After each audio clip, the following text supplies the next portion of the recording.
In this lesson, we're going to write a decimal as a mixed number.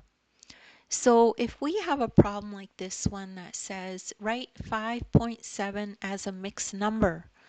So how do you do that? So the first thing to do is remember your place value. Okay, so let's rewrite this number 5.7 and then remember what the place value of each digit is. Okay, so the 5 is ones and the 7 is tenths. Okay, so this is going to give you a clue on how we're going to rewrite this as a mixed number. So 7 is part of the tenths. Okay, so next, step 2, write the decimal as a mixed number with 10 as the denominator for 7. So you know that you use 10 because we're in the tenths. So when we rewrite this now, 5.7 is equal to 5 and 7 tenths. So that's 5.7 as a mixed number.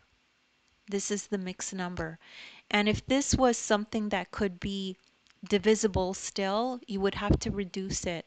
So for example, if we had 8 over 10 instead, say this was 5.8, so this would be 5 and 8 tenths. Then you can reduce this number further and divide the top and the bottom by 2. So it would be 4 over 5. So 5 and 4/5 if that was the case. So don't worry if you don't understand that. I have links in the description. And you can see some of those other videos that actually show reducing. Um, and also make sure to download the ebook. In the ebook, you'll find this lesson in there and you can follow along. There's a link there in the ebook and it'll take you to this video and you could follow along as you watch the video. Please make sure to like and subscribe, and thank you so much for listening.